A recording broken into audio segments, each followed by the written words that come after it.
Et dans l'attente de l'édition spéciale, à partir de 15h sur LCI, pour suivre la conférence de presse de François Fillon, avec nous sur ce plateau, Manon Laporte, conseillère régionale Les Républicains, investie pour les législatives du mois de juin. Bonjour.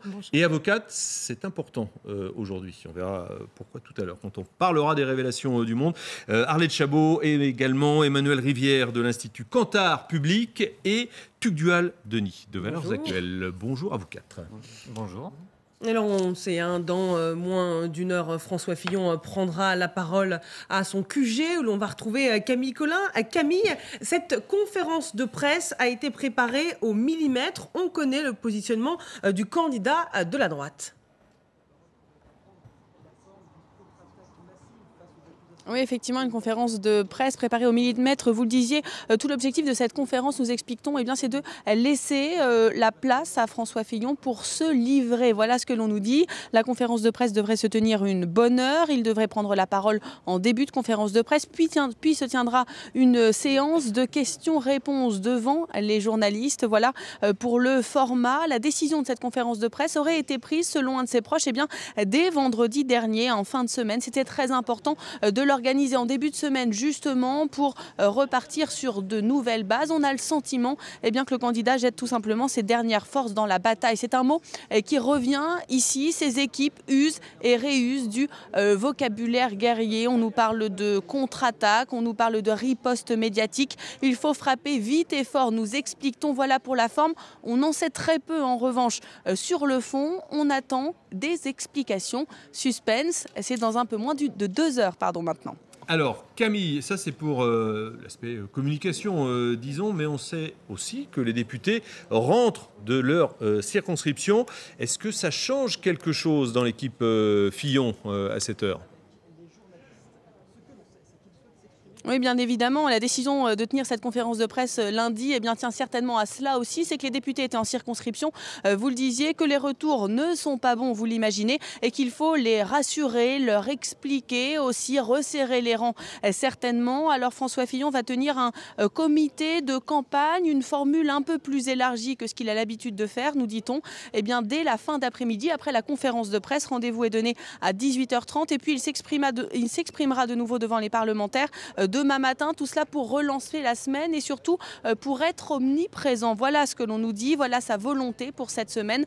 On le sait, des parlementaires s'inquiétaient aussi depuis le début du mois de janvier de voir un candidat qui n'était pas pleinement rentré dans sa campagne présidentielle. Il veut montrer qu'il part sur le terrain. Il sera à Troyes demain après-midi, en Ile-de-France mercredi, à Poitiers jeudi et puis à La Réunion jusqu'en début de semaine prochaine. Merci Camille Collin, en direct du QG de François Fillon. Manon Laporte, François Fillon dit qu'il veut dire sa vérité concernant les affaires qu'il vise. Qu'est-ce qu'on doit attendre de lui ? Certains disent qu'il faut qu'il fasse un mea culpa, il faut qu'il fasse un don. Qu'est-ce que vous attendez de cette course ? Un mea culpa, faut-il encore qu'il ait été condamné ou du moins mis en examen ? Vous ne pouvez pas demander à un homme de faire un mea culpa sans aucune preuve judiciaire, juridique.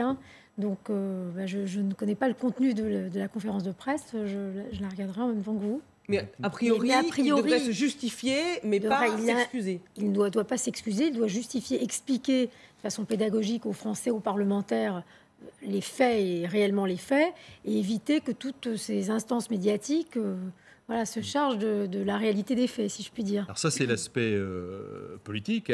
On vous entend, c'est normal, vous êtes dans votre rôle, mais on sait que ça coince un peu, pour faire simple, auprès des députés, mais aussi auprès de l'opinion publique.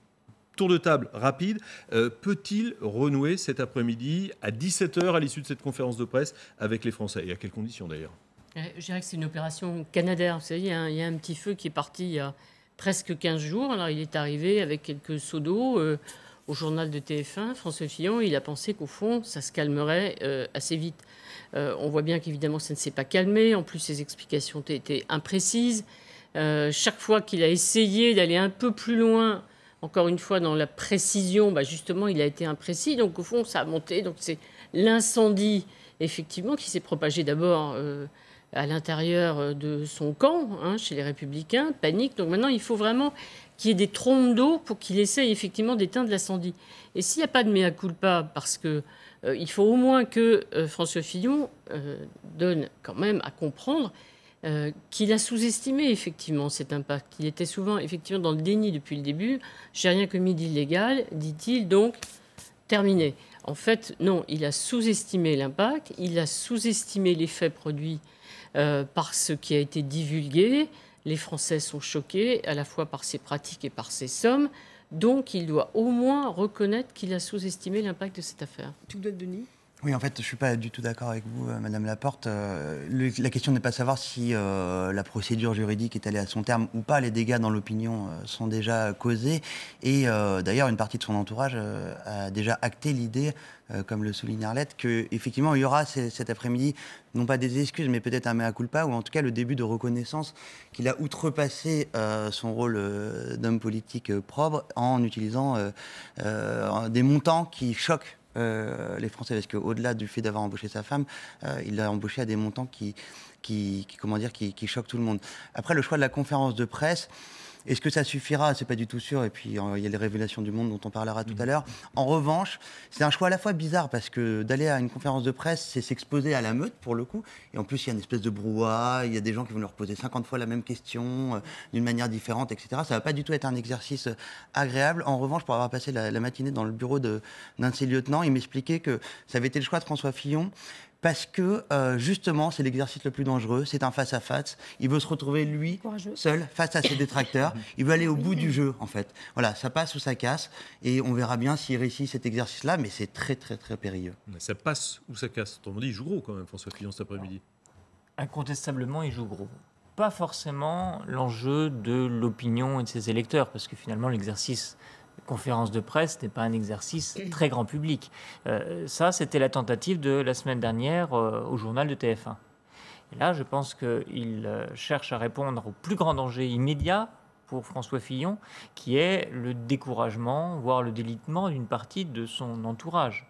C'est-à-dire mettre un terme à ce qui a un peu commencé à se faire, mais de manière assez limitée, les parlementaires, les républicains, commençant à dire qu'il faut que François Fillon abandonne. Ils sont en nombre très limité, et c'est là le plus grand danger. Et c'est sans doute pour ça que l'exercice de la conférence de presse a été choisi, mettre François Fillon en situation d'adversité pour rassurer tout ce monde-là sur l'idée que le candidat va effectivement pouvoir l'emporter.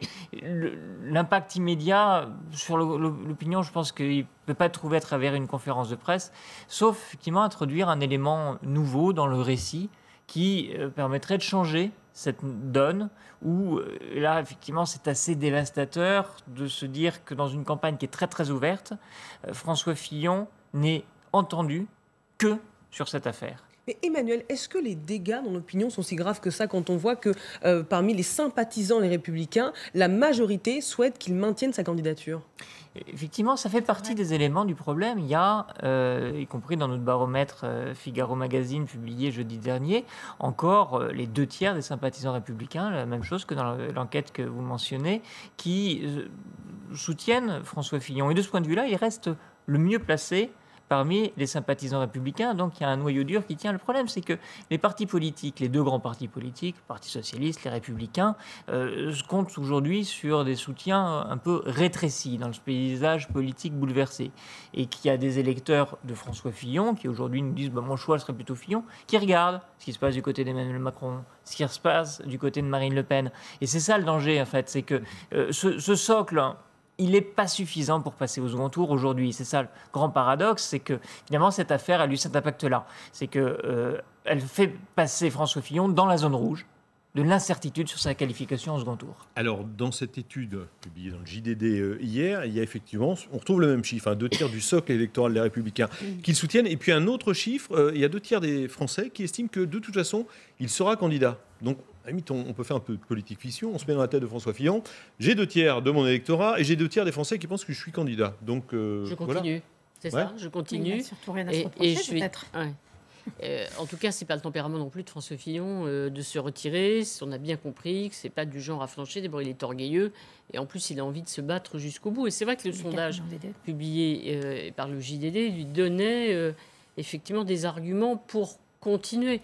Parce qu'au fond, qu'est-ce qui se dessine? C'est que parmi les électeurs de droite, Il n'y a pas mieux pour l'instant. Alors, il vaut peut-être mieux un Fillon abîmé qu'un nouveau qui sera disqualifié dès le début. Donc, à choisir, pourquoi pas les garder. On marque une courte pause et reste avec nous pour parler justement de cette conférence de presse de François Fillon.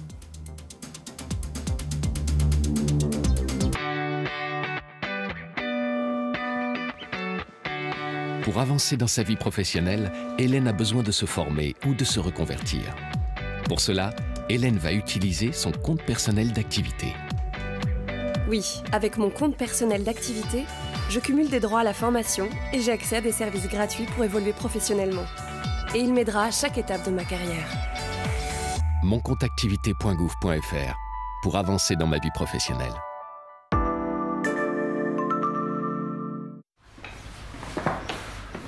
Ça va, tu t'en sors? Nouvel appart, nouvelle banque. Faut en plus que je m'occupe de transférer tous mes prélèvements. Mais non, laisse tomber. Hello Bank le fait pour toi, suffit de leur demander. Avec le service de transfert Hello Start, donnez vos instructions et Hello Bank s'occupe de tout. Et bénéficiez de la carte Visa gratuite à vie, plus 80 € offerts. Hello Bank, mobile, comme vous. Il y a ceux qui parlent et il y a ceux qui agissent. Avec le premier réseau de bornes de recharge rapide en France, Nissan agit toujours plus pour rendre l'électrique accessible à tous. Aujourd'hui, la Nissan Leaf est le véhicule 100% électrique le plus vendu au monde. Nissan, leader mondial des véhicules 100% électriques depuis 2010. Le crédit à 0% continue sur la Nissan Leaf 100% électrique. Rendez-vous en concession. Échappez-vous. Échappez-vous de ces hôtels sans intimité. Réservez une maison rien que pour vous sur abritel.fr.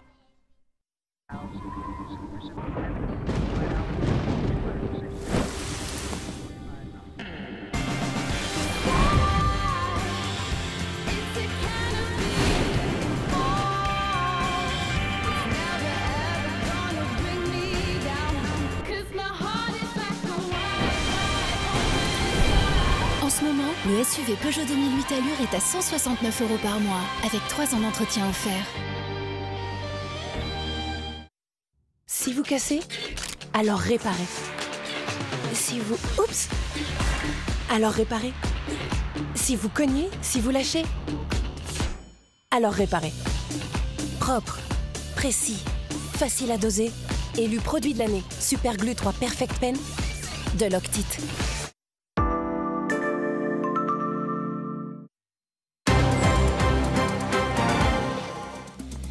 L'essentiel de l'info sur LCI. À la une, ces nouveaux éléments dans l'enquête sur l'affaire Fillon publiée par nos confrères du Monde qui affirment avoir eu accès aux auditions du couple. L'épouse du candidat aurait déclaré qu'elle lui préparait des fiches qui lui arrivaient de le représenter mais que jamais elle n'a officialisé sa qualité d'assistante parlementaire. Autre élément qui concerne le fils du couple qui a été rémunéré en tant qu'assistant parlementaire. Il aurait déclaré, François Fillon, que son fils Charles aurait en fait travaillé pour la campagne présidentielle de Nicolas Sarkozy en 2007. Il m'a aidé en travaillant au programme du candidat sur des sujets institutionnels, une activité qui n'a pas de rapport avec celle d'un assistant parlementaire.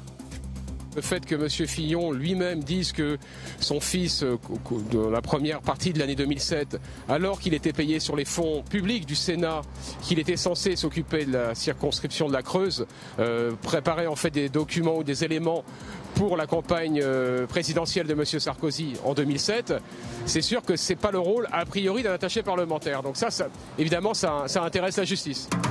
François Fillon a donc décidé de reprendre la main face à ceux qui souhaitent le voir abandonner. Il organise une conférence de presse, on vous le rappelle, à 16h à son QG de campagne pour répondre aux accusations. Conférence de presse à suivre en direct sur LCI. L'état d'esprit de François Fillon à 3h de la conférence de presse, monsieur Stéphanie. Offensif et déterminé. Merci beaucoup. C'est la réponse d'Alain Juppé sur Twitter ce matin. Ceux qui affirment que ses partisans s'activent en coulisses en cas de retrait de François Fillon. Aux auteurs de rumeurs infondées, une confirmation. Pour moi, non, c'est non. Je dirai pourquoi. Aujourd'hui, écoutons François Fillon, notre candidat. 4 policiers ont été mis en examen pour violence volontaire et l'un d'eux pour viol au lendemain d'un contrôle de police qui a dégénéré à Aulnay-sous-Bois. Ils sont accusés d'avoir blessé Théo, un jeune homme de 22 ans à coup de matraque télescopique. La victime, grièvement blessée au niveau de la zone rectale, est toujours hospitalisée. Les 4 fonctionnaires ont été suspendus. Une marche a lieu en ce moment en soutien à Théo à Aulnay-sous-Bois. 6 nouvelles interpellations ont eu lieu dans l'enquête sur l'attaque de Viry-Châtillon. Des arrestations dans le quartier de la Grande Borne dans l'Essonne, non-lieu de l'agression au cocktail Molotov qui avait visé 4 policiers en mission de surveillance en octobre dernier.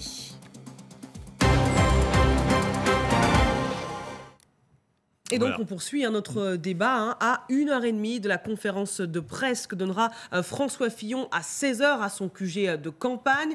Il veut dire sa vérité, s'expliquer à l'heure où il est visé par plusieurs affaires. Et justement, on va évoquer ces nouveaux éléments qui ont été publiés par nos confrères du Monde, Gérard Davet et Fabrice Lhomme.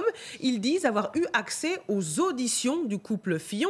Tout d'abord, l'épouse Pénélope Fillon qui affirme avoir produit des notes pour son mari. Et aussi, autre élément à propos du fils, vous le voyez, François Fillon déclare que son fils Charles l'a aidé en travaillant au programme du candidat à l'élection présidentielle sur des sujets institutionnels.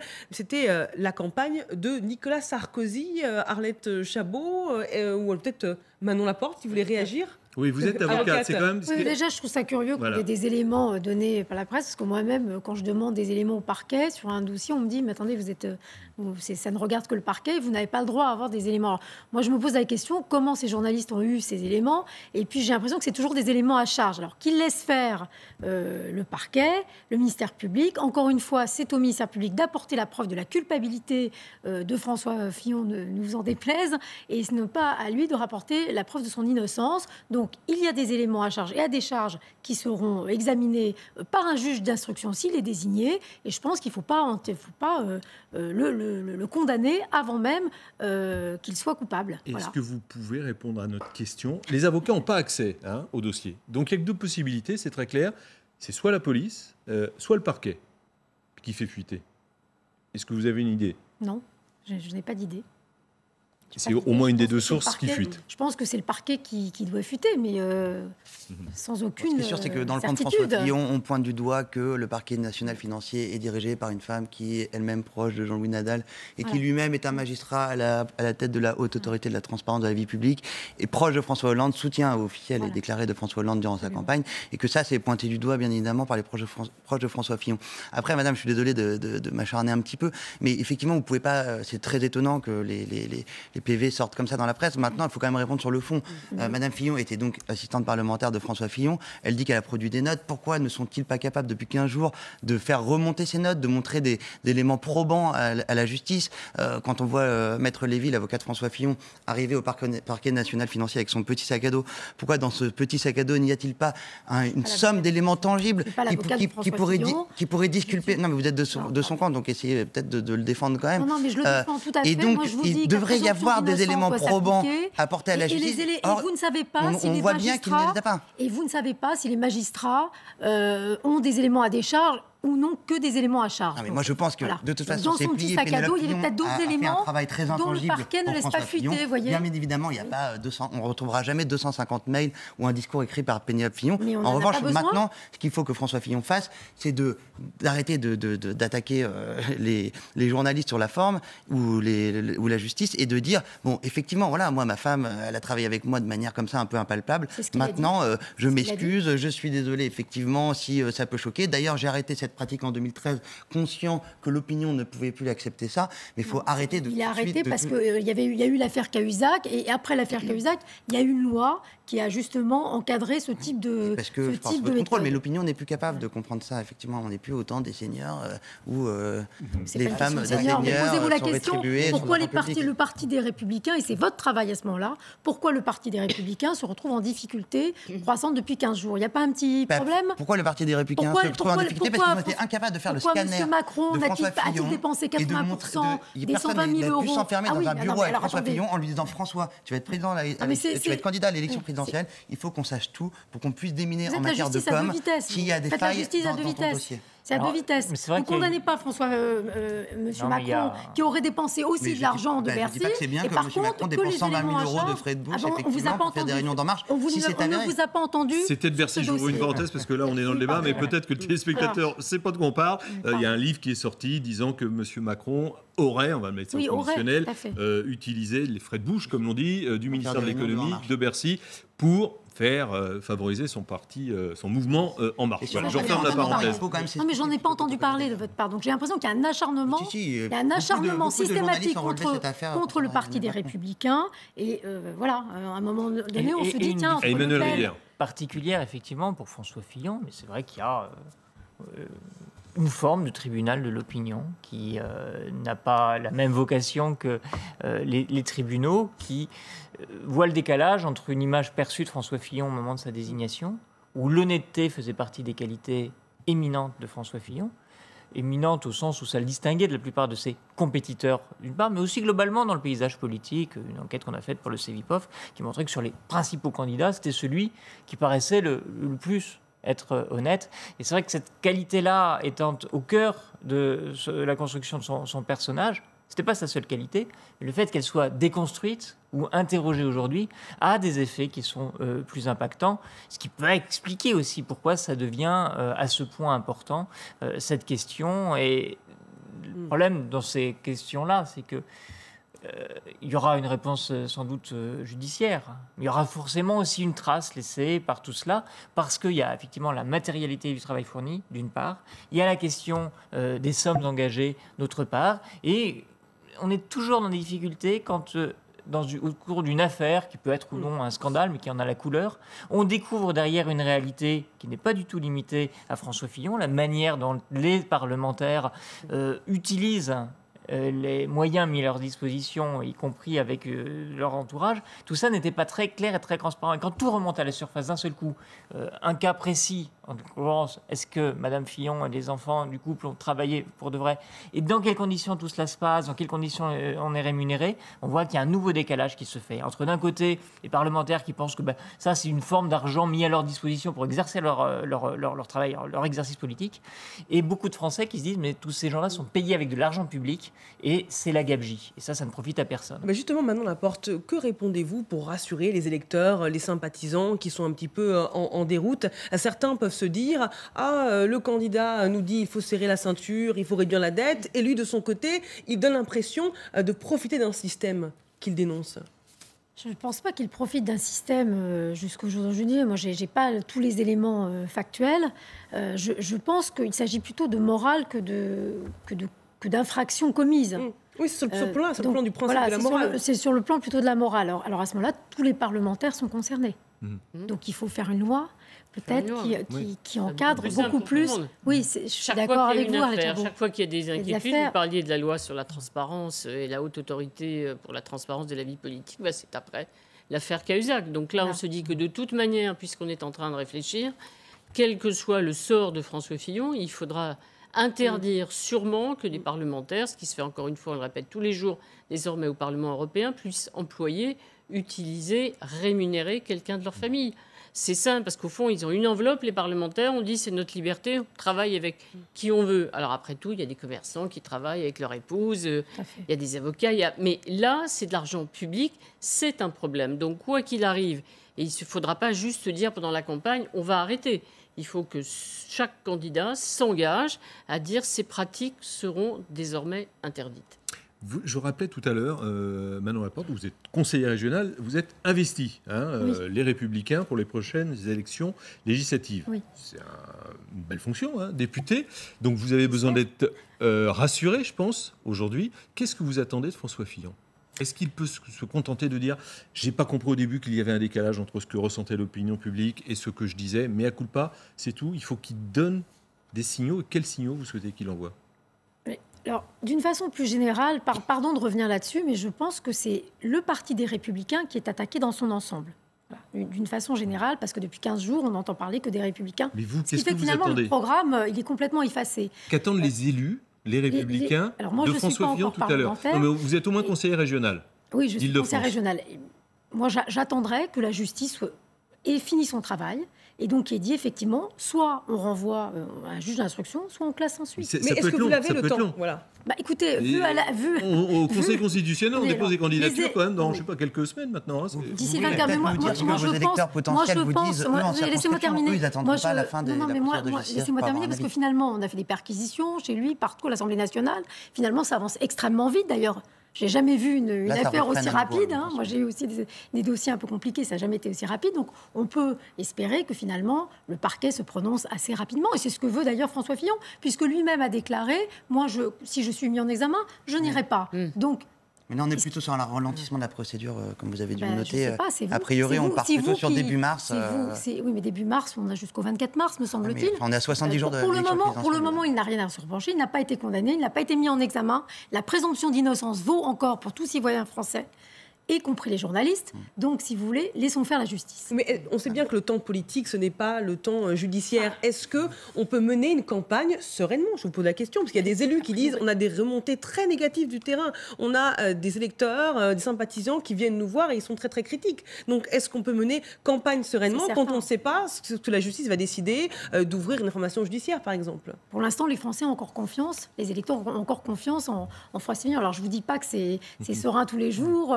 On ne me demande pas des éléments. On aurait du mal à vous croire, là, quand même. Non, mais je pars souci d'honnêteté. Effectivement, on a des questions. Mais nous, on se range, et moi, je me rangerai, quel que soit le candidat du Parti des Républicains.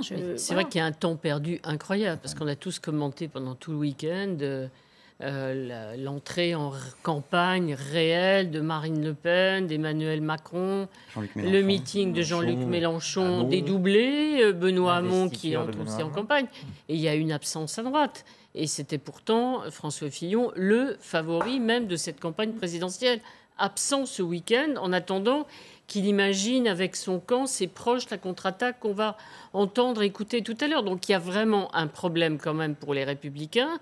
Alors on a bien perçu ce qui allait se passer cette semaine. François Fillon va essayer de se débarrasser de la polémique aujourd'hui avec cette conférence de presse. Le tribunal médiatique devant lequel il ne voulait pas comparaître, il le convoque lui-même parce qu'il est bien obligé de répondre à des questions. Et puis il va essayer de reprendre la campagne, comme il avait tenté à la fin de la semaine dernière, en tenant un meeting dans les Ardennes, de faire, allez, on reprend la campagne comme si de rien n'était, sauf qu'il est à la merci d'un feuilleton qui va continuer. D'abord, tant que les magistrats n'ont pas fini, il y a des points d'interrogation. Tant qu'il y aura des révélations régulières dans la presse, il sera de toute façon affaibli. C'est ça le problème, c'est le problème du temps, le temps qui passe quand on est en campagne. C'est vrai qu'il est affaibli, c'est-à-dire qu'on disait tout à l'heure, oui, il y a encore les 2/3 des sympathisants républicains qui les soutiennent. Sa cote aujourd'hui dans notre baromètre, elle est à 25%, mais voilà, il y a 5 ans, François Hollande était à 50% et avec le soutien de 90% des sympathisants socialistes. Donc François Fillon n'est pas dans la situation où il devrait être normalement, favori de cette élection parce que candidat désigné et avec quelle netteté par le parti qui a vocation à incarner l'alternance. Et c'est pour ça qu'il y a urgence, effectivement. Comment vous interprétez, parce qu'il faudrait parler du tweet d'Alain Juppé ce matin, donc on va le revoir, il y a une première lecture, non, c'est François Fillon le candidat, mais on va l'écouter. On a l'impression qu'il ne ferme pas complètement la porte à double tour pour une éventuelle sur ce coup-là, un peu aussi quand même, parce qu'il y a eu un premier nom la semaine dernière où c'était à ce jour, voilà, pour moi c'est non. Bon, là, le fait que de lui-même il reprenne l'initiative suite en fait à un papier qui est paru dans le Figaro ce matin, qui annonçait un ticket Juppé-Barouin, honnêtement, c'est assez net comme initiative de sa part de vouloir fermer la porte. En revanche, ce qui est sûr, c'est qu'il y a énormément de juppistes qui poussent Alain Juppé et qui le poussent de manière assez maligne, parce que au lieu de faire comme les sarkozystes, de nous voir la politique en termes de fenêtres de tir, en termes de créneaux, de pourcentage à récupérer, les juppéistes disent aujourd'hui à Alain Juppé, c'est le destin de la France qui est en jeu, Alain, il faut vraiment que tu y ailles, parce que sinon, c'est Marine Le Pen qui est présidente. Regarde Joe Biden, par exemple, c'était l'argument d'un des juppéistes auprès d'Alain Juppé. Joe Biden a refusé d'aller à la primaire des démocrates face à Hillary Clinton. Résultat, Hillary Clinton, qui n'est pas une très bonne candidate, a été élue candidate des démocrates, et elle a fini par perdre face à Trump. Et ça, voilà, c'est ce genre de raisonnement qui peut convaincre Alain Juppé, mais il semble que ce matin, ce n'a pas été suffisant. De toute façon, personne ne peut être candidat. On a vu la semaine dernière cette espèce de course. Alors, j'allais dire la génération suivante. Les quadras. Wauquiez, Barouin, c'est mon tour, oui, non. Alors, chacun essaie de se positionner. dans la situation actuelle, c'est terrible. Effectivement, et Alain Juppé ne peut pas avoir l'air de se porter candidat. Donc, il n'est pas candidat. Il soutient évidemment François Fillon. C'est la seule possibilité, seule posture pour lui aujourd'hui. Mais si, bien sûr, dans quelques semaines, il y avait un changement, que François Fillon était obligé de renoncer, alors là, effectivement, ce serait le sauveur. Mais il va attendre, Alain Juppé, que tout le monde vienne se prosterner éventuellement devant lui dans 3 semaines, 1 mois, en lui disant « Alain, il n'y a que toi ». Parce que d'abord, c'est vrai, c'est le seul qui soit prêt. Après, se posera un autre problème, c'est si éventuellement, dans cette hypothèse, tout le monde vient le supplier « Alain, sauve-nous ». Et Alain, il défendra quel projet ? Ça sera encore une autre histoire. Donc, rien n'est facile. Rien n'est facile. Le seul scénario possible pour Alain Juppé, c'est que, d'une part, François Fillon l'adoube. François Fillon se retire et il dit à Alain Juppé, je dirais publiquement qu'effectivement c'est toi mon remplaçant légitime.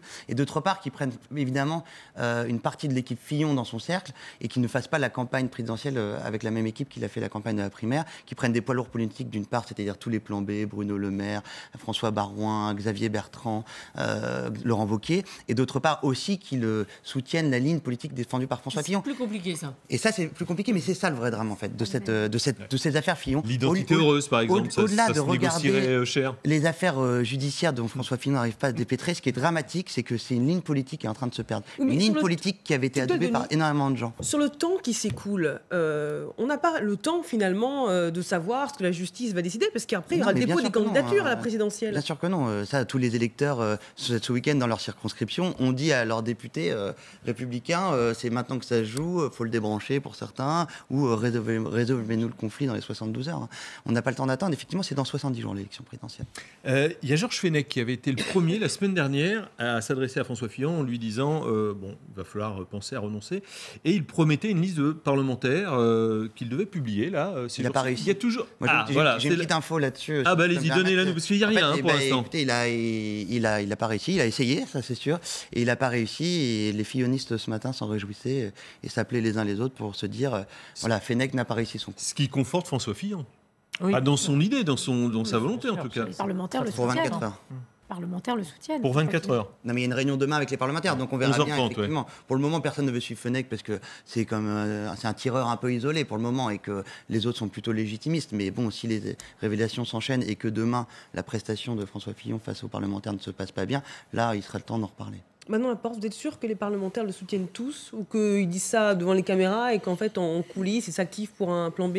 Non, je pense que s'il y a une réelle volonté de soutenir le candidat, il a eu 4 300 000 votants, donc... pas tous non, et 3 millions de voix. Pour lui, mais bon, 3 millions de voix, pardon. Non, je pense qu'il y a une réelle volonté de le soutenir jusqu'au bout. Donc il y a deux Notre temps forts. candidat. Il y aura la conférence de presse tout à l'heure et le rendez-vous demain matin, 11h30, à l'Assemblée nationale, devant les députés Les Républicains. En fait, c'est une double course, là. Enfin, il y a aujourd'hui et demain. Oui, mais... Même s'il s'en sort bien aujourd'hui, c'est pas forcément demain. Demain, il s'en sortira peut-être un peu moins bien. Encore une fois, pour le même public, il y a 3 atouts pour François Fillon dans cette affaire. C'est que c'est très compliqué d'apparaître aujourd'hui comme celui qui va achever un François Fillon blessé en se portant lui-même candidat. Parce que, évidemment, ça ne mettrait pas cette personne dans une situation extrêmement favorable face aux électeurs. Le deuxième élément important, c'est que donc il y a effectivement, pour l'instant, pas une désolidarisation massive. Ensuite, il n'y a pas de plan B qui s'impose. C'est ça qui est aussi un des éléments. Il n'y a pas de plan B qui s'impose. Chacun des plans B, évidemment, ce serait beaucoup mieux d'avoir un candidat un peu près, donc un des compétiteurs de la campagne des primaires. Mais il se trouve que voilà, la défaite a été assez sévère pour Alain Juppé, il n'en est pas sorti indemne. Le premier tour a montré que les Français ne voulaient pas d'un retour de Nicolas Sarkozy. Et en plus, ces deux-là, il y a assez peu de chances que leurs entourages s'entendent pour favoriser l'un ou l'autre. C'est plutôt la neutralisation. Puis les autres candidats étaient à des scores très inférieur. Puis il y a un troisième élément qui est un atout dans la manche de François Fillon. C'est que certes, s'il est dans la zone rouge, il n'est pas sûr d'être au second tour, mais dans l'état actuel de ce que nous révèle la popularité de Marine Le Pen, même si elle est très soutenue dans son camp, elle est quand même pas très populaire dans l'ensemble des Français. Face à elle, tout le monde gagne. Donc François Fillon, effectivement, est un candidat assez esquinté, il serait très fragile s'il fallait s'opposer à un président sortant socialiste plutôt en forme. Mais s'il s'agit juste de se faufiler au second tour, ça peut encore passer. Même avec un Macron en embuscade. Il est en embuscade et c'est ça toute la question qui est vraiment totalement sidérante. C'est qu'on se retrouve aujourd'hui avec un candidat porté par 3 millions d'électeurs dans une primaire qui a été très mobilisatrice, avec derrière lui les Républicains. Normalement, c'était l'élection présidentielle, elle devait être jouée le 29 novembre. Et le fait qu'il y ait une incertitude sur sa présence au second tour, c'est une situation, alors on est je crois tous d'accord là-dessus, totalement inédite. Merci beaucoup, avocate Manon Laporte. Il nous reste une seconde ou deux. Là, vous allez la suivre, cette conférence de presse ? Oui, je vais suivre la conférence de presse. D'accord. Merci beaucoup d'avoir été avec nous. On vous rappelle, l'édition spéciale, 15h. Dès 15h, et puis vous suivrez évidemment en direct à 16h la conférence de presse de François Fillon. On marque une courte pause. Restez avec nous sur LCI.